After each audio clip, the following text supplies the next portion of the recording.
my name is Rachelle Fishbin, and this is my intertidal zone podcast. Basically, the intertidal zone is actually a biome that exists almost everywhere in the world. It can be found anywhere where the tide or the ocean line meets the shore. And since it can be found in so many different places, this type of environment has an extremely changeable temperature, wind exposure, and salinity amount.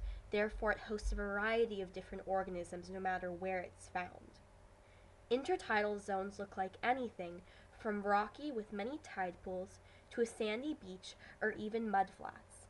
Since the intertidal zone's conditions are constantly changing due to its tides, wave strength, force, and temperature, the animals living in the intertidal zones have many unique adaptations that allow them to survive this challenging, ever-changing environment.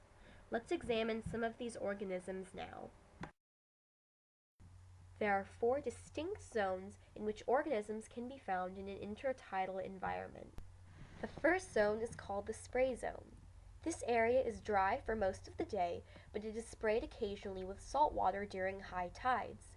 Animals that live here are tolerant of desiccation or drying out.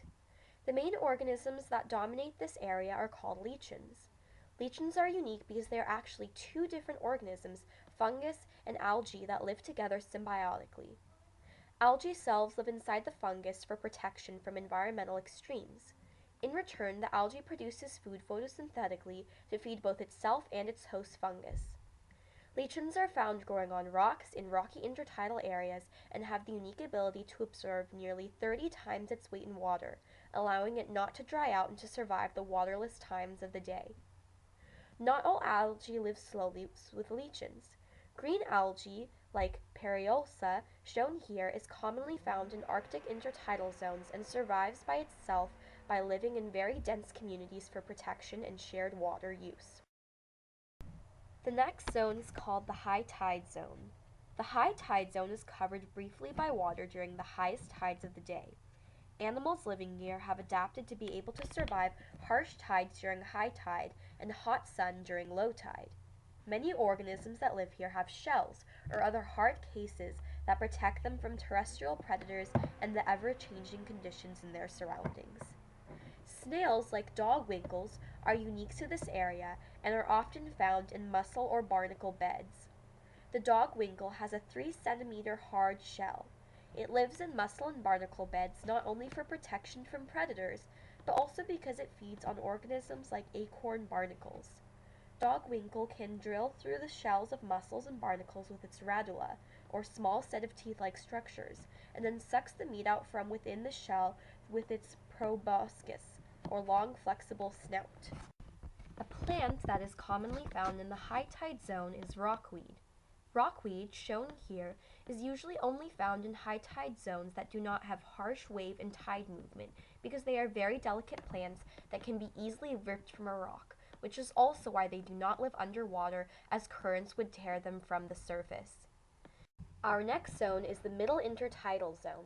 The middle intertidal zone is the most active zone because it is fully covered and uncovered each day, whereas the other zones either remain completely wet, dry, or only partially covered as the tides go in and out.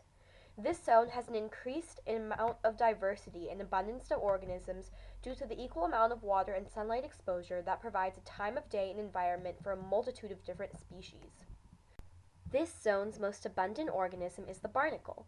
Barnacles live their adult lives permanently attached to the rock face. They rely on the tide to bring them food. They have a watertight shell with a movable top that they can open and close in order to gather their food. This technique is known as filter feeding and is also used by many other organisms in this area. When the tide is out, barnacles tightly close their shell, keeping some of the water in. This serves as an adaptation to survive the dry parts of the day when the tide is completely out. Other common animals found in this zone are anemones, crabs, and sea stars, all of which have adapted to being totally submersed in water and totally dry depending on the tide. Our final zone is covered completely by water 90% of the time and is only partially exposed to direct sunlight for 10% of the day. This zone is called the low tide zone. Animals living here need lots of water to survive and are not as well adapted to long exposures of sunlight or dry air. Algae is dominant in this zone. Marine algae or seaweed is found in dense patches and is primarily made up of brown and red algae. Other organisms include purple sea urchins, sea stars, limpets, and chitons. While many organisms in the intertidal zones can be found in more than one area, one that is almost exclusively found in low intertidal zones is the octopus. The two-spotted octopus, for example, lives in these waters. Contrary to popular belief, the octopus's colors change not so much as because they need to blend into their backgrounds, but because they are reflecting their moods. Octopuses feed on crabs of any species and occasionally fish that also live in the lower intertidal zone. As coastal populations grow, more people visit, use, and exploit our shores and intertidal zones. As a result, intertidal zones are becoming more and more at the risk of loss of diversity and population decreases. Humans are the main cause of this, as they pollute shores and harvest animals in the intertidal zone excessively for food. A rapidly growing problem is that of invasive species that humans have introduced into our intertidal zones here in California. For example, an algae native to Asia known as the Sargassum horneri was accidentally introduced to California through ships and boats coming from Asia. This species is extremely invasive and is outcompeting other native algae species and taking up space that would normally belong to different organisms that are native to our California coast. In conclusion, the intertidal biome is an extremely diverse area with many zones within it that vary in climate, water, and sunlight exposure as well as organism type. All organisms in these zones have unique adaptations that allow them to survive in the ever-changing conditions that the intertidal zones have.